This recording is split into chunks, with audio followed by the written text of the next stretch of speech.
বিসমিল্লাহির রহমানির রহিম। Hello everyone, আসসালামু আলাইকুম। কেমন আছেন সবাই? আশা করি আপনারা অনেক ভালো আছেন। আমিও আলহামদুলিল্লাহ আপনাদের দোয়ায় অনেক ভালো আছি।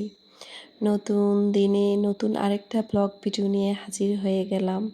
আমি সুমি, কুমিল্লা জেলা থেকে। আয় কম হোক বা বেশি, প্রত্যেকটা মানুষের উচিত তার সংসারে বুদ্ধি খাটিয়ে হিসেব করে চলার। কারণ মানুষের আজকে বড়লোক তো কালকে গরিব। মানুষের টাকা পয়সার কোনো কিছুরই কোনো নিশ্চয়তা নেই, গ্যারান্টি নেই যে আজকে আমি এত টাকার ব্যবসা করতেছি, এই ব্যবসাটা আমার চিরদিন থাকবে, না আজকে আমি এত টাকা বেতনে চাকরি করতেছি, চাকরিটা আমার চিরদিন থাকবে, এটার কোনো নিশ্চয়তা নেই। সেজন্য মানুষ যতটুকু আয় করে, আয় থেকে চিমটি দিয়ে হলেও কিছু সঞ্চয় করাটা প্রত্যেকটা মানুষের নৈতিক দায়িত্ব মনে করি আমি। কারণ হচ্ছে এই যে 10-5 টাকা করে হলো সেভিংস করে যেটা আপনি রেখে দিবেন, সেটা আপনার ভবিষ্যতে বিপদের সঙ্গী হয়ে দাঁড়াবে। আপনি আজকে যেটাকে একদম ক্ষুদ্র মনে করতেছেন যে 100 টাকা, 200 টাকা, 500 টাকা, এটা তো কোনো ব্যাপার না। এটা তো এক জায়গায় একটা কফি খেতে বসলেও চলে যায় 200 টাকা, না একটা রেস্টুরেন্টে একটা পিৎজা খেলেও 700-800 টাকা লেগে যায়। তো এটা কোনো টাকা হলো? হ্যাঁ, এই টাকাটা আবার একটা সময় আপনার যে কী পরিমাণ উপকারে আসবে সেটা আজকে বুঝবেন না। যখন আপনার দুঃসময় আসবে ঠিক তখনই বুঝবেন যে আপনার এই ক্ষুদ্র ক্ষুদ্র পয়সার যে কতটা দাম, কতটা মূল্যায়ন। অনেকেরই দেখেছি যে মানুষকে কিপটা বলে। অনেক বড় লোকরা আছে, তারা একটু হিসাব করে চলে দেখে আশেপাশের আত্মীয় স্বজন বা প্রতিবেশী যারাই হোক মনে করেন যে বলে যে আরে অমুকে বড়লোক হইলে কি হইব, অনেক কিপটা। আসলে উনি কিপটা বলেই উনি বড়লোক হতে পারছে। আর আমরা হিসাব কিতাব করে চলি না, আমাদের মধ্যে কোনো হিসাব নেই বিধায় আমরা ওনার মতো বড়লোক হতে পারিনি। বিষয়টা আসলে একদম বাস্তব কথা। মানুষের হিসাবের কাছে হচ্ছে মানুষের ভবিষ্যতে বড়লোক হবে না সারা জীবন গরিব রয়ে যাবে। আপনি যত টাকা ইনকাম করেন না কেন, আপনার ভিতরে যদি কোনো হিসাব না থাকে, সঞ্চয় করার যদি কোনো ইন্টেনশন না থাকে ভিতরে যে হ্যাঁ আমি সঞ্চয় করব, আমার ভবিষ্যৎ করতে হবে, ভবিষ্যৎ নিয়ে আসলে সবারই মানে চিন্তা ভাবনা করা উচিত। মানে এটা যে মানুষের সেকেন্ডের কোনো ভরসা নেই। হ্যাঁ, আগামীকাল যে বেঁচে থাকবে এটার কোনো নিশ্চয়তা নেই, কিন্তু আগামীকাল যে আপনি মরে যাবেন এটারও কোনো গ্যারান্টি আছে? নাই তো। তো আপনি যে আগামীকাল বাঁচবেন, আপনার যে আগামীকাল আপনার আজকের দিনটার মতো ভালো কাটবে এটারও তো কোনো নিশ্চয়তা নেই।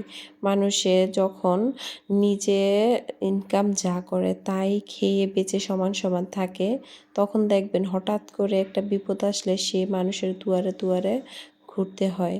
তো অনেকের আত্মীয় স্বজন আপনজনরাই আছে যে বিপদের সময় মুখ ফিরিয়ে নেয়। তো তখন কিন্তু মনে হয় যে পৃথিবীটা অনেক কঠিন, পৃথিবীতে সেই ব্যক্তিটার মতো অসহায় কোনো ব্যক্তি থাকে না। এর জন্য প্রত্যেকটা ব্যক্তি সেভিংস করাটা দরকার। কারণ যে পুরুষরা করবে তা না, নারীরাও কিছু টাকা হলেও নিজে সেভিংস বিশেষ করে করাটা প্রয়োজন। যারা হাউসওয়াইফ আমাদের আছেন, প্রবাসী যারা বউদেরকে অনেকেই বলে যে প্রবাসীর বউরা বড়লোক, প্রবাসীর বউরা হ্যান ত্যান, এটা ওইটা, আপনাদের তো বিদেশি কামাই, বিদেশি টাকা কামাই, খরচ করতে সমস্যা কি? আরে আমাদের তো আরও অনিশ্চিত টাকা, কেমন বিদেশের ইনকামের কোনো গ্যারান্টি নেই। আমার হাজব্যান্ড প্রবাস থেকে টাকা ইনকাম করে দিবে, আর আমি ওই টাকা যদি ব্যয় হিসাব করে খরচ করে ফেলি তাহলে আমার হাজব্যান্ড তো সারা জীবনই বিদেশ পড়ে থাকতে হবে, তাই না? তো প্রত্যেকটা মানুষেরই উচিত তার সংসারে হিসাব করে চলার। সংসারের থেকে 10-5 টাকা করে বাঁচিয়ে যদি আপনারা সংসারের কিছু না কিছু কেনাকাটা করতে পারেন, সংসারের প্রয়োজনে কাজে লাগাতে পারেন, দেখবেন আপনার মনের মধ্যে একটা আলাদা শান্তি কাজ করবে। দেখতেছেন বাজার এনেছি, এখানে আমি এই যে মূলা শাকের যে আটিটা নিয়েছি, এটা 1 কেজি মূলার দাম হচ্ছে 60 টাকা কেজি। আমি 2টা আটি নিয়েছি এখানে 30 টাকা দিয়ে, দামাদামি করে উনি 2টা আটি 50 টাকা চাইছে, আমি 30 টাকা দিয়ে দামাদামি করে নিয়েছি। এখানে আমার 2টা কাজ দিয়েছে, ডাটাগুলো শাকের কাজ দিয়েছে, আর হচ্ছে মূলাগুলা আমি তরকারি দিয়ে রান্না করতে পারবো বা ডাঁটারির সাথে দিয়েও আমি রান্না করতে পারবো। তো এখানে আমি দামাদামি করে কেনার কারণে আমি 20 টাকা আমার কিন্তু বেঁচেছে।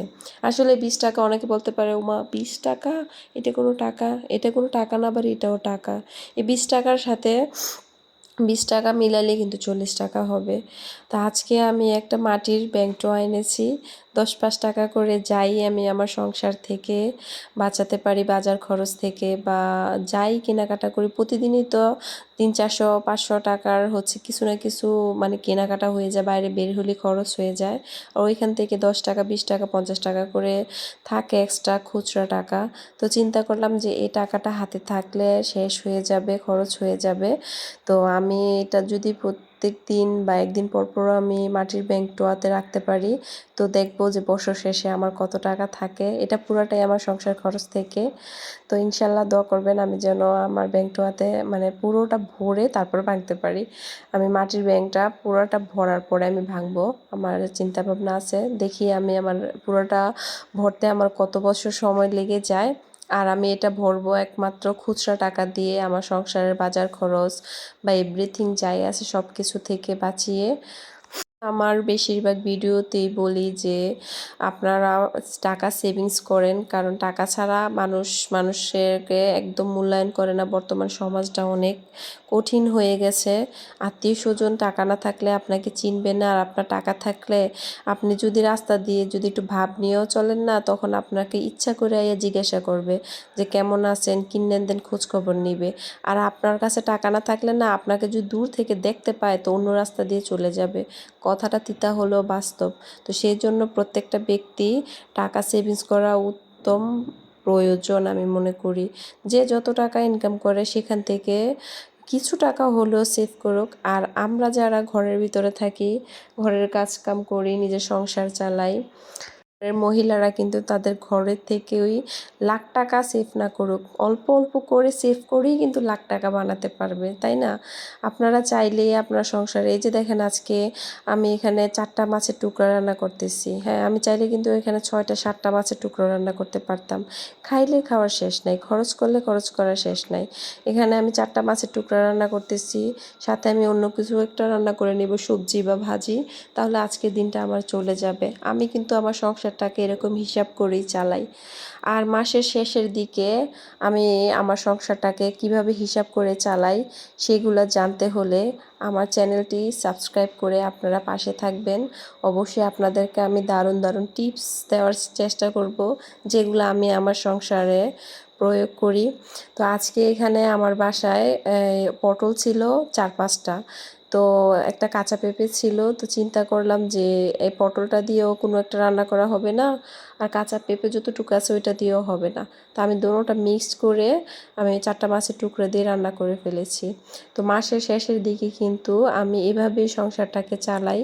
আসলে মাসের শুরুর দিকে যেভাবে খরচ করা যায়, মাসের শেষের দিকে কিন্তু ওইভাবে খরচ করা যায় না, কারণ মাসের শেষের দিকে কিন্তু হাতের মধ্যে টাকাটা একটু কমে আসে। তো সেই জন্য চিন্তা ভাবনা করে খরচ করতে হয়। আর মেহমান ছাড়া বাসায় প্রতিদিনই যে একটা ভালো ভালাই খেতে হবে এরকম না, একদিন ভালো একদিন খারাপ মিলিয়ে ঝিলিয়ে খেতে হবে। আর আমি মনে করি যে মাংস, পোলা কুরমা এগুলা খারাপ, এগুলো ভালো খাবার না, কারণ এগুলা কখনোই স্বাস্থ্যকর জিনিস না। এই যে এখানে আমি শাক সবজি কাটতেছি, এগুলা মানুষে বলতে পারে যে এটি কম দামি খাবার বা মন্দ মানে মন্দ বলতে নেয় হচ্ছে বা ওই যে বলে না যে ভালো মন্দ ওইরকম আর কি। তো আসলে এগুলাই স্বাস্থ্যের জন্য উপকারী খাবার, এগুলাই স্বাস্থ্যকর খাবার। মানুষ যা দেখবেন গ্রামের মানুষ শাকসবজি বেশি খায় দেখে কিন্তু তারা সুস্থও বেশি। আমি যখন গ্রামে ছিলাম তখন তো আমার নিজের বাড়ির আঙ্গিনাতে অনেক শাকসবজি লাগিয়ে খেতাম, অনেক শাকসবজি চাষ করছি। নিজে কখনো কাঁচামরিচ কিনে খাই নাই, বাড়িতে গাছ লাগাইয়া খাইতাম। তারপরে হচ্ছে ধনিয়া পাতা, দেন হচ্ছে যখন যেই মৌসুম থাকতো ওই মৌসুমে শাকসবজি লাগাতাম। এই যে এরকম দিন আসছে আমি আমার নিজের গাছের কত লাউ শাক, কুমড়া শাক, তারপর হচ্ছে সিম সব কিছু খেতাম। তা এখন যেহেতু শহরে চলে এসেছি, ভাড়া বাড়িতে থাকি, এখানে তো পানিটাও কিনা। তো জীবনটা আসলে অনেক কঠিন। শহরের জীবনটা চার দেয়ালের ভিতরে কাটে। এখান থেকে টাকা পয়সা সেভ করাটা অনেক কঠিন, অনেক কষ্ট, কিন্তু আপনি চাইলে এখান থেকেও সেভ করতে পারবেন।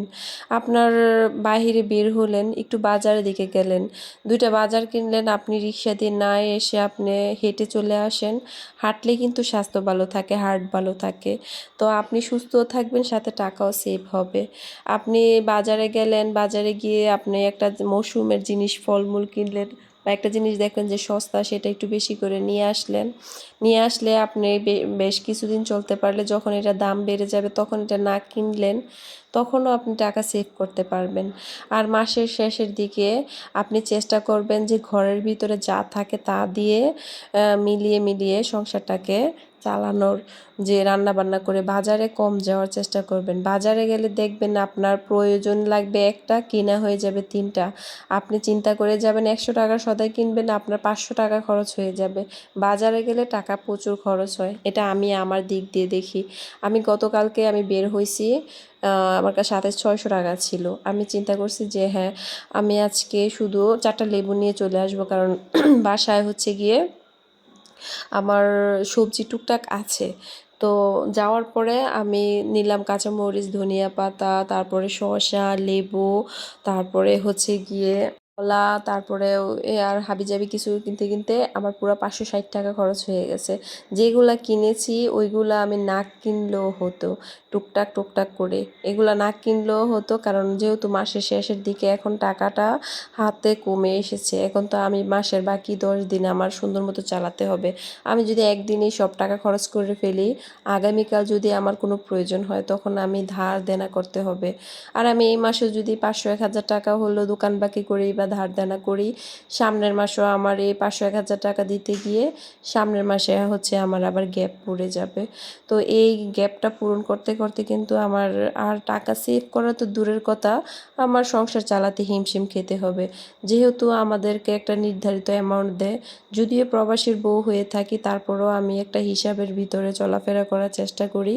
আর আমার হাজব্যান্ডও আমাকে একটা নির্ধারিত অ্যামাউন্ট দেয় আমাকে। আসলে যতটুকু দেয় আলহামদুলিল্লাহ, শহরে থেকে চলতে পারি, চলার মতো অ্যামাউন্ট দেয়। তারপরেও হচ্ছে আমার তো আর বাড়তি দেয় না, যা আমাকে হিসাব করে আমার যতটুকু প্রয়োজন অতটুকুই দেয়। তো আমি যদি আমার প্রয়োজনটাকে ভালো করে চলে এখান থেকে আমি 10-5 টাকা সেভ করে আমার সন্তানদের কাজে লাগাতে পারি বা আমার ঘরের শখের জিনিসপত্র কিনতে পারি, তো মন্দ কিসের, তাই না? আমি তো অন্যের বাড়িতে কাজ করতে যাইতেছি না, বা অন্যের কাছ থেকে ধার দেনা করতে যাইতেছি না, বা আমি কারো কাছ থেকে চাইয়ে আনতেছি না। আমি আমার নিজেরটাই নিজের কাজে লাগাইতেছি। এটাকে বলে কইয়ের তেল দিয়ে কই ভাজা আমাদের গ্রাম্য ভাষায়। যাই হোক, কথা বলতে বলতে ভিডিওর একেবারে শেষ প্রান্তে চলে এসেছি। সবাই ভালো থাকবেন, সুস্থ থাকবেন। আল্লাহ হাফেজ।